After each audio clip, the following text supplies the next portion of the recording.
Today, we're delving into the fascinating world of YouTube, focusing on one of its most popular channels, Ryan's World.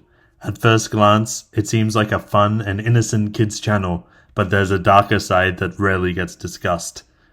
Join us as we explore the shadowy past of Ryan's World and the controversies surrounding it. Before we dive into the darker aspects, let's briefly touch on how Ryan's World became a household name.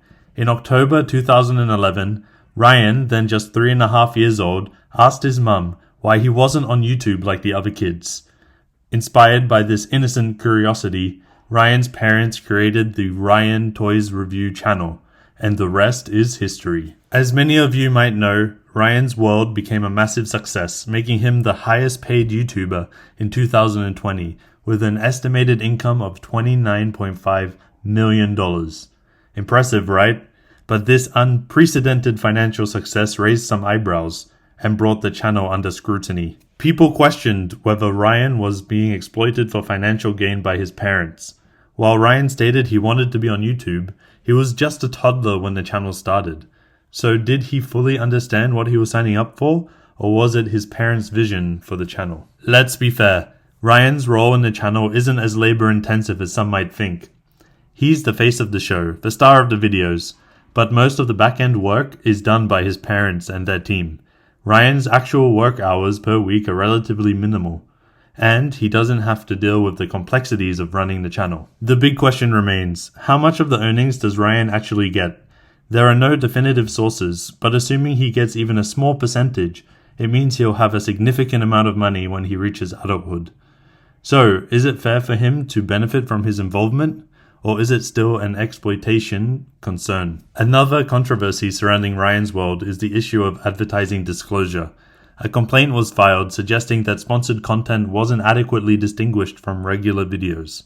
This raised concerns, especially since the channel mainly targets preschoolers who can't discern between ads and genuine reviews. The history of Ryan's mother, Luan Kagi, adds another layer of complexity.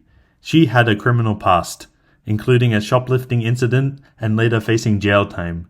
While this occurred years before Ryan's rise to fame, some argue that it reveals aspects of her character. So, considering these points, there's no denying that Ryan's World has had tremendous success and brings joy to many kids worldwide.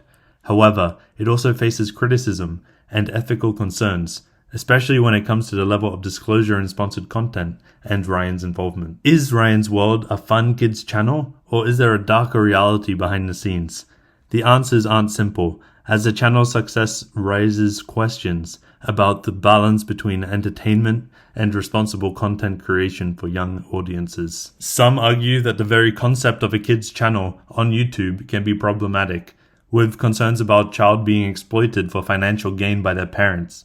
While Ryan might genuinely enjoy being part of the channel, it's essential to consider the long-term implications of a child's involvement in the world of digital fame and the impact on their upbringing. Regarding the issue of advertising disclosure, it's a delicate matter.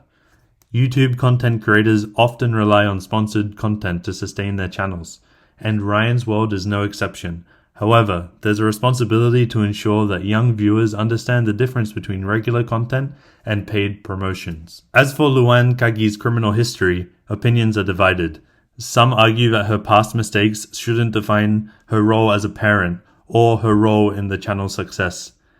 Others believe that it raises concerns about her character and decision-making as Ryan's manager and guardian. Ultimately, the shadowy aspects of Ryan's World is multifaceted, and it challenges us to reflect on the complexities of fame, parenting, and the impact of digital media on young minds. As viewers, parents, and consumers, we play a role in shaping the content landscape on YouTube, and must advocate for transparency, ethics, and the well-being of children. As the journey into Ryan's World continues, it's essential to keep these discussions alive and push for responsible content creation on the platform. Only then can we strike a balance between entertainment, commercial interests, and the best interests of the kids, who are at the heart of it all. Thank you for joining me today on today's discussion regarding Ryan's World. If you enjoyed this content and want to see more, don't forget to hit the like button and subscribe to my channel. And as always, stay curious.